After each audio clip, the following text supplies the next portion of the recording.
Hello বন্ধুরা, কেমন আছো? আশা করি তোমরা সকলেই ভালো আছো, আমরাও ভালো আছি। দেখো, এদিকে ভাতটা বসেছি, ফুটে হয়ে গেছে আর তেলে গরম হয়ে গেছে।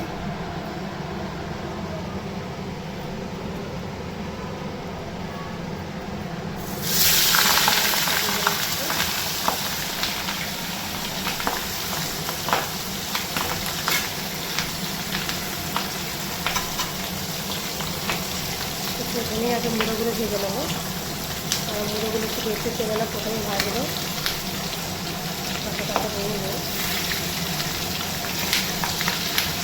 তো আজকে দেখছি মেনু হচ্ছে ভেঙে আর দুটো মাছ হবে, তার সাথে মাছ ভেজে নেবো। আর ভালো করে মাছ একটু পেঁয়াজ দিয়ে ভেজে নেবো লাল করে, কড়া করে।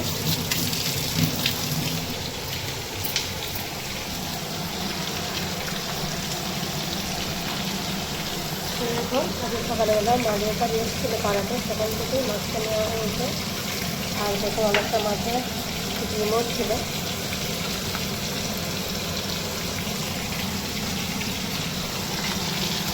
কড়া করে ভেজে নেব।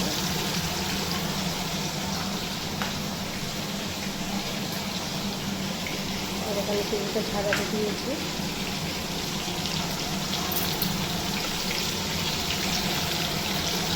কিছু মুদি বাজারে এসেছে, চিনি, ডাল, কাঁঠালি কলা, তো এখানে হাত ধোয়ার সাবান, চারা দুধের ডালটা ঢেলে রেখে দেবো, আর কলা পেতে রেখে দেবো। তো তোমার মৌসুমি দেবো রেসিপি করার আগে করে খাওয়াবো। এখানে শসা রয়েছে, টাটকা শসা আজকেই এনেছে। তো গ্যাসটা মনে শেষ হয়ে গেছে, তো দেখো গ্যাস শেষ হয়ে গেছে, গ্যাস শেষ হয়ে গেছে, হাত দিয়ে না পড়ে যাবে, গ্যাস শেষ। চালটা ঢেলে রেখে দেবো।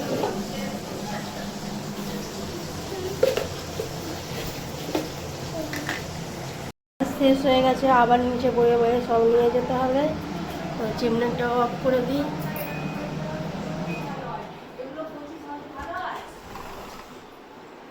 তো দেখো মুড়োগুলো মানে এক পিঠ ভাজা হয়েছে আর এক পিঠ হয়নি, তার মধ্যে গ্যাস শেষ, ভাতটাও হতে হতে রয়ে আছে।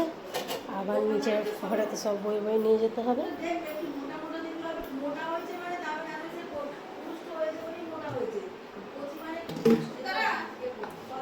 হ্যাঁ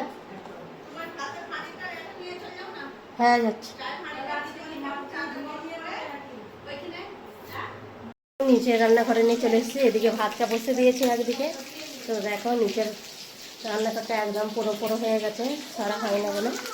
আর এদিকে হ্যাঁ বলো, মাছের এক পিস এখনই হতে সময় আছে, কারণ আমি কমের দিকটা বসেছি। লাইট জ্বালাবো?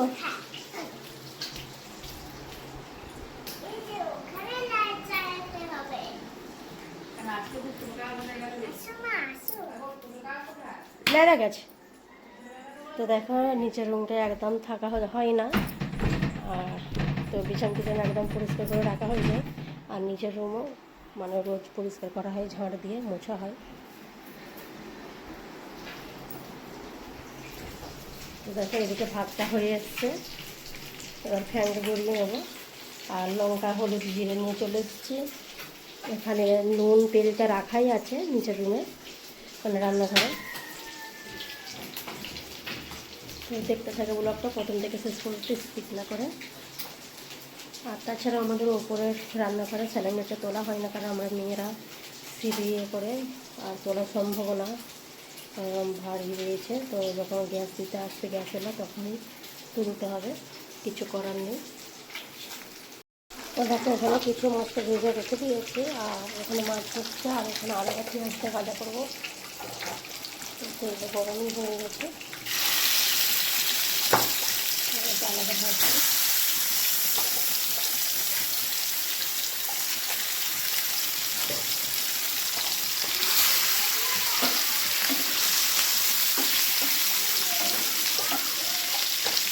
সবসময় মাছের ঝোল বা সবজিতে মাছ একদম ভালো লাগে না। তো আজকে কড়া করে মাছ ভাজবো, আর হয়ে আসার সময় একটু পেঁয়াজ দিয়ে দেবো, তো খেতে কিন্তু ভালো লাগে।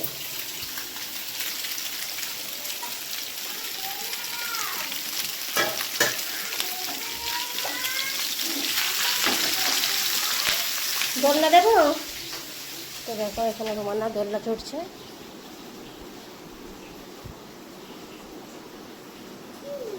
কালকে ম্যাম আসবে, কালকে পড়াশোনা করবে তো। কি কি পড়েছো কই বলো, এবিসিডিটা বলো।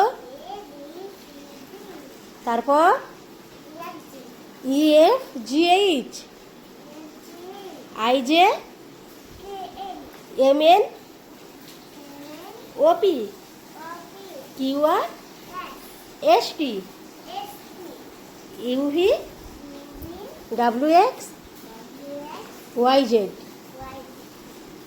না, এবার দোল খাও। দেখো পেঁয়াজটা দিয়ে দিয়েছি, তো পেঁয়াজটা লাল হতে করতে তো মাছটা ততক্ষণে কড়াও হয়ে যাবে আর পেঁয়াজের লালও হয়ে যাবে। তো তোমরাও এইভাবে একবার বাড়িতে মাছ বানিয়ে খেয়ে দেখবে, গরম ভাতে কিন্তু ভালো খেতে লাগবে।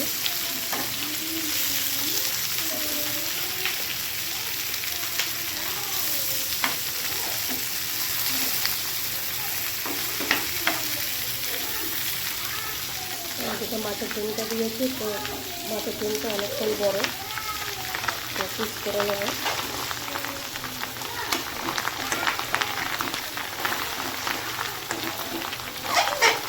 তো এত মাছের কিনে এত খেলা থেকেই গেছে, তো মাছের ডিমটা দেখতেই পাচ্ছে না। তেলের মধ্যে হোক ছোটো, আর এখানে মাছ করতে দেখে। তো নিচে দিনে তো একটু অসুবিধাই হচ্ছে, সব কিছু আবার বয়ে বয়ে নিচে আনা, আবার উপরে বয়ে বয়ে নিয়ে যাওয়া।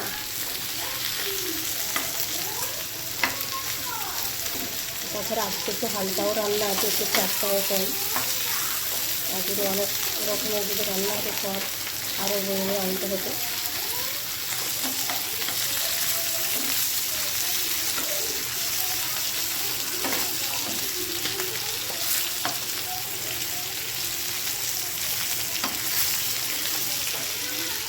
মাছটা ভাজা হয়ে গেছে, একদম কত সুন্দর কালার এসছে, আর খেতে কিন্তু দুর্দান্ত লাগে। দেখো মাছের কড়াতেই আমি পেঁয়াজ রসুন লাল করে আলুটা কষে নিচ্ছি, তারপরে দিলে আমি ঝিঙেটা তুলে দেবো। তো কড়াতে ঝিঙে আলুটা কষে নিয়ে আর চিংড়ি মাছ কষা রয়েছে সেই হালুটাই ঢেলে দেবো। আর এখানে গাজরটাও শুকিয়ে যাচ্ছিলো বলে কেটে নেওয়া হয়েছে, গাজর আলুটাও ভেজে নেবো। তো দেখো তেলটা ঝাড়াতে দিয়েছে ঝিঙের মধ্যে।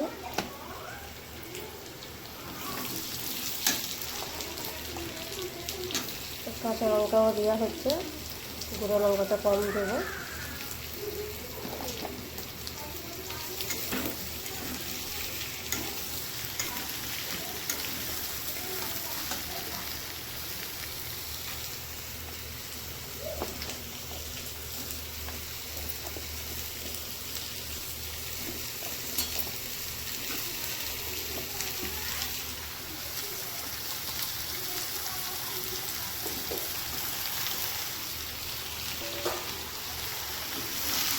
আস্তে আস্তে ধীরে ধীরে করবো, যেহেতু আমার এক হাতে ক্যামেরা রয়েছে আর এক হাতেই আমি কিন্তু আলুটা করছি।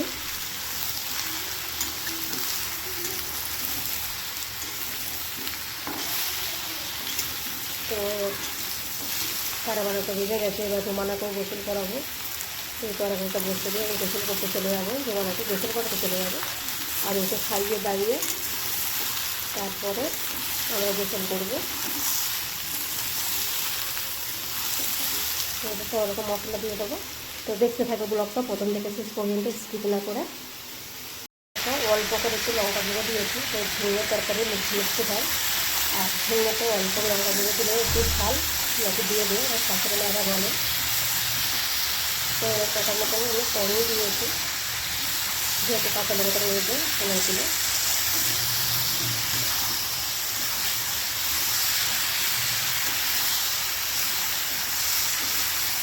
সেই লঙ্কা গুঁড়ো দিয়ে এমন অভ্যাস হয়ে গেছে, কাঁচা লঙ্কা তরকারিটা খাওয়াই হয় না। তো কাঁচা লঙ্কা তরকারি খেলে কিন্তু শরীরের পক্ষেও খুব ভালো, আর কিন্তু খেতে কিন্তু টেস্ট হয়। হয়তো তরকারি একটু সাদা হয় কিন্তু খেতে ভালো হয়। তো গুঁড়ো লঙ্কা দিয়ে দিয়ে এমনই অভ্যাস হয়ে গেছে, মনে হয়ে যাচ্ছে না গুঁড়ো লঙ্কা দিলে হয়তো তরকারি ভালো হবে না, কি কালার আসছে না, এরকম মনে হয়।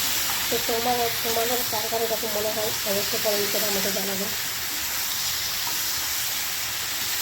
ভালো করে একটু ঝিঙেটা কষে নেবে, না কষলে আবার হালকা কম করে যে একটা ঝিঙে কাঁচা সবজি।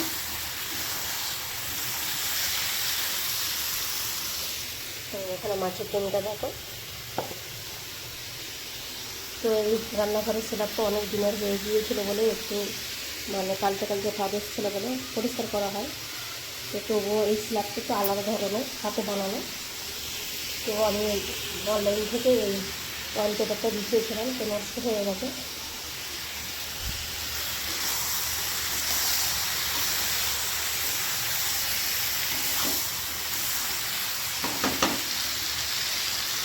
আলুটা আমার কষা হয়ে গেছে, আর এখানে ফ্রিজের মধ্যে তো চিংড়ি মাছ। হ্যাঁ, বৃষ্টি এসছে বলে দোকানের বৌজি বললো যে বৃষ্টি এসছে আর কমফোর্টটা তো ব্যালকনির এতে মেলে দিয়েছিলাম একটু রোদে। তো কখনো বৃষ্টি আসছে, কখনো রোদ হচ্ছে। দেখো কমফোর্টটা মেলে দিয়েছিলাম, তারপরে বৃষ্টি এসছে। এই বর্ষার সময় একটু না রোদে দিলে গন্ধ কাটে না, সাথে সাথে একটা যে ভাব। তো ওপরের রুমটা এখনও ক্লিন করা হয় না, তো আন্টি এসে পরিষ্কার করে। আর এখানে রুমানার ম্যাম, তো ওকে খেলনার ছলে একটু পড়ানোর চেষ্টা করছে। তো পড়ছে, এখন ছোটো তো একটু সময় লাগবে।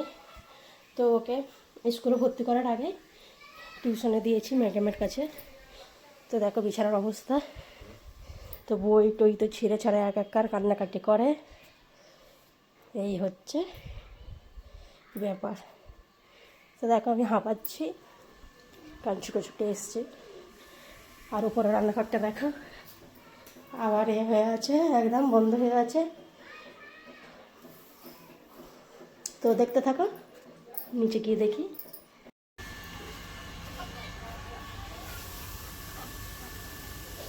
তো রুমানা চালের সাথে দিচ্ছে মুরগিদের, আর ভয়ও পাচ্ছে।